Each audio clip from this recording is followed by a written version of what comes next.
បាទសូមជូនរឿងនិទានមួយទៀតបងប្អូនរឿងនេះមានចំណងជើងថាច្រឡំដាច់កេះឬក៏បាត់ដាច់កេះក៏បានដែរបាទដំណើររឿងមាននៅស្រុកស្រែយើងហ្នឹងមានការហូបចុកផឹកស៊ីមកវងនៅក្រោមផ្ទះហ្នឹងសមាជិកចូលរួមនោះមានអ្នកស្រុកអ្នកភូមិបងប្អូនឪពុកក្មេកកូនប្រសាអីចឹងចោះមានគ្នាច្រើនហូបចុកស្រាសស្រាថ្នាំយើងហ្នឹងបងប្អូនបាទដល់ហូបចុកយូរទៅតាំងពីព្រឹកទាល់ថ្ងៃត្រង់ដល់ល្ងាចទៀតចាប់ផ្ដើមរៀងគេហៅថាធ្លាក់ភ្នែកបាទរៀងធ្លាក់ភ្នែកបន្តិចតួចឬក៏អ្នកខ្លះធ្លាក់ភ្នែកខ្លាំងហើយស្វឹងខ្លាំង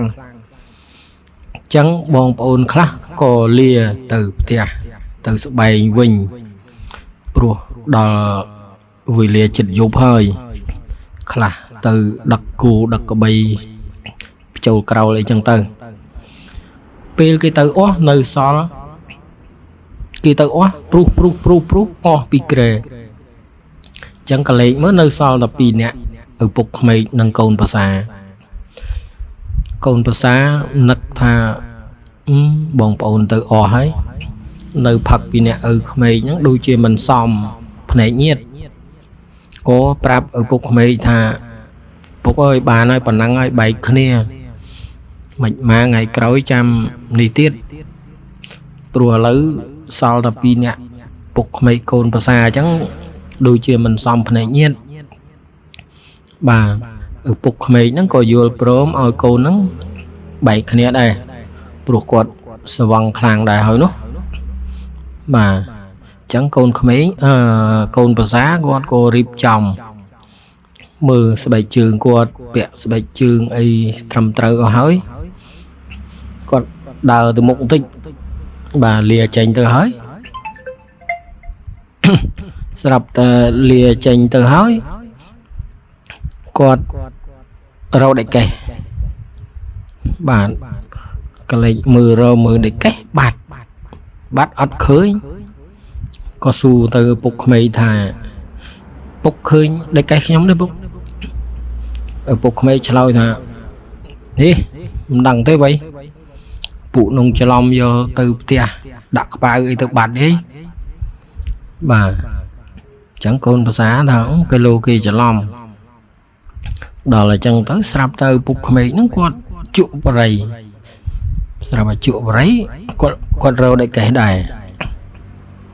បាទរកទៅចុះឡើងទៅអត់មានដេកកេះចឹងកូនប្រសាហ្នឹងក៏កលេចទៅឃើញដេកកេះនៅកប៉ាវអាវឪពុកក្មេកដល់អញ្ចឹងកូនប្រសាថាដេកកេះខ្ញុំនៅកប៉ាវអាវពុកឯងតាឪពុកក្មេងដែរមានដេកកេះណាអត់មានទេបាទអញ្ចឹងកូនប្រសានោះក៏មើលទៅកប៉ាវអាវហ្នឹងឃើញច្បាស់ហើយក៏យកមកស្រាប់តែទាញចេញមកកូនប្រសាថាដេកកេះខ្ញុំមែនពុកក្មេងបើកភ្នែកធំមើលគាត់ក៏ជាចុះអាចចោលច្បាក់កណាវាយកដេកកេះកូនប្រសាមកដាក់កប៉ាវអញបាទចឹងតាមពិតឪពុកក្មេកហ្នឹងគាត់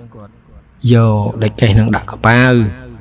តែគាត់មិនទទួលកំហុសទេគាត់បែរជាខឹងថាអ្នកណានោះយកដេកកេះកូនប្រសាបាទដំណើររឿងហ្នឹងក៏ចប់ត្រឹមប៉ុណ្ណឹងទៅបាទសូមអរគុណ